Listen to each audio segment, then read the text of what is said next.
Now students, come to the next topic of an AP, that is the nth term of an AP. AP की nth term find करना अब हम सीखेंगे कि कैसे हम AP की nth term find करते हैं। इससे पहले आप सीख चुके हैं कि अगर आपके पास कोई AP given है तो उसका फर्स्ट टर्म क्या होता है, कॉमन डिफरेंस कैसे फाइंड करते हैं, और गिवन AP जो सीक्वेंस की फॉर्म में गिवन है वो AP है या नहीं वो हम कैसे चेक करते हैं, ये आप सब कुछ एक्सरसाइज 5.1 में सीख चुके हैं। मान लीजिए आपके पास कोई AP गिवन है 2, 4, 6, 8 और आपको उसका 18th टर्म निकालना हो तो कैसे हम इसका 18th टर्म निकालेंगे, इसी प्रोसेस में हेल्प करता है हमें ये topic nth term of an AP। इसको हम कैसे करते हैं, let us consider an AP given by A1, A2, A3। हमने कोई AP ले ली जनरलाइज्ड फॉर्म में A1, A2 एंड A3। तो आप जानते हैं कि जो फर्स्ट टर्म होता है वो A1 होता है, जो फर्स्ट एलिमेंट होता है उसे हम फर्स्ट टर्म कहते हैं। So it's first term is A1 and suppose कर लिया common difference that is it is D। Let the common difference be D। Then by definition of AP क्या है, क्या होती है AP? आपने सीखा है कि जब हम फर्स्ट टर्म में एक फिक्स्ड नंबर ऐड कर देते हैं तो वो फिक्स्ड नंबर क्या कहलाता है, कॉमन डिफरेंस कहलाता है। कि जब हम किसी फर्स्ट टर्म में एक फिक्स्ड नंबर ऐड कर देते हैं तो हमारे पास सेकंड नंबर मिलता है, फिर उस सेकंड नंबर में हम वही फिक्स्ड नंबर ऐड करते हैं तो हमारे पास थर्ड नंबर आता है। सो ऐसे ही हमारे पास फर्स्ट टर्म क्या था, दैट इज A1। इस फिक्स्ड इस फर्स्ट टर्म में हमने ये कॉमन डिफरेंस D ऐड कर दिया, A1 प्लस D, तो हमारे पास सेकंड टर्म आ गया बेटा। Second term will be A1 plus D। अब D का कोफिशिएंट क्या है, 1। हम 1 को कैसे लिख सकते हैं, 2 minus 1। So second term will be A1 plus 1D और हम इसको लिख सकते हैं A1 plus 2 minus 1 into D।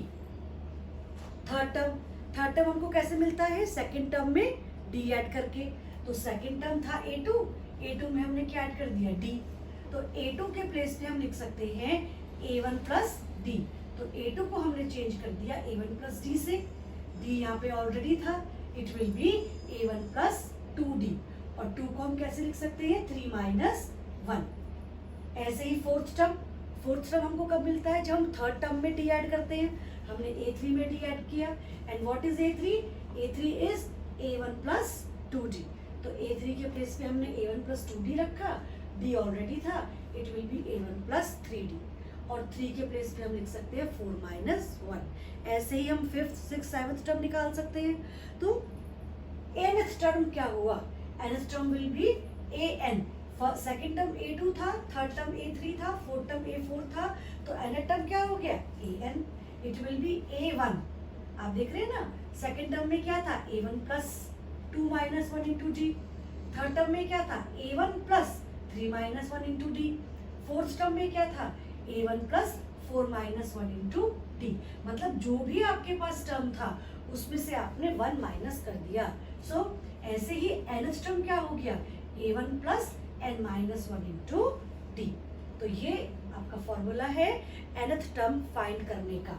और बेटा अगर हम A1 के प्लेस में A ले लें तो फॉर्मूला हो जाएगा रिड्यूस होके AN is equals to A plus n minus 1 into D। तो आपके पास यहाँ पे 4 टर्म्स हैं, AN, A, N, D। आपको क्वेश्चंस में 3 टर्म्स गिवन होंगे, आपको कोई भी एक फोर्थ टर्म फाइंड करना होगा। सो AN is also called the general term of AP। AN को हम क्या कहते हैं, general term. It is also denoted by TN। इसको हम TN से भी रिप्रेजेंट करते हैं। If there are n terms in AP, then AN becomes the last term। और लास्ट टर्म को हम रिप्रेजेंट करते हैं L से। तो ये फॉर्मूला इस तरह भी चेंज हो सकता है कि L is equals to AN is equals to A plus n minus 1 into D। सो इस फॉर्मूले की हेल्प से आप कोई सा भी टर्म इजीली फाइंड कर सकते हैं। To the exercise 5.2 and the question number 1। First part, A is equals to 7, D is equals to 3, N is equals to 8 and you have to find the value of AN। अभी मैंने आपको बताया था nth term का formula, that is AN is equals to A plus n minus 1 into D। जिसमें हमारे पास 4 terms होते हैं और कोई भी 3 टर्म्स गिवन होते हैं हमारे पास और हमें 4th टर्म फाइंड करना होता है। जैसे आप देख रहे हैं मैंने यहाँ 4 क्वेश्चंस लिखे हैं और सभी क्वेश्चंस में आपके पास 3 टर्म्स गिवन हैं और आपको 4th टर्म फाइंड करना है। So come to the question, what is the formula? an is equals to a plus n minus 1 into d. Now substitute all the values. What is an? We have to find an. A is 7, n is 8 minus 7 into 3. So it will be 7 into 7 plus 8 minus 1 is 7 into 3. It will be 7 plus 21 is equals to 28. Now come to the next part. Again, an is equals to a plus n minus 1 into d. What is an? An is 0. So substitute the value of an is 0. What is a? A is minus 18, n is 10 minus 1 into d. d की value हमको find करनी है। So come to the calculation, minus का 18 जब right side पे left side पे जाएगा so it will be 0 plus 18 is equals to 10 minus 1 into 9 into d. Then 18 over 9 is equals to d. There implies d is equals to 2. तो d की value आ गई 2. Now come to the third part.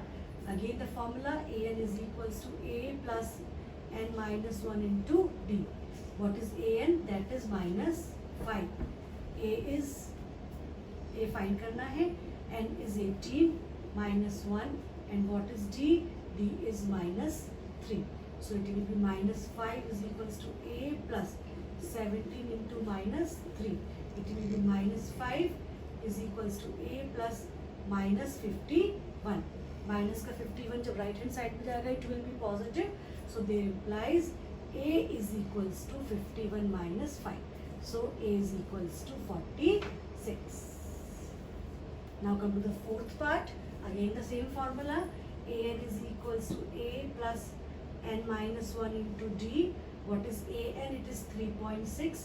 a is minus 18.9 and हमें find करना है and d is equals to 2.5. So it will be 3.6 plus 18.9 is equals to n minus 1 into 2.5.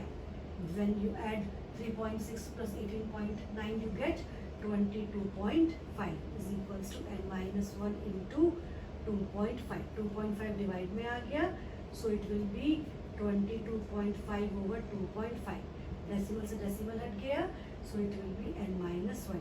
25 nines are 225. 9 is equals to n minus 1 and they applies n is equals to 9 plus 1 is equals to 10. This is the value of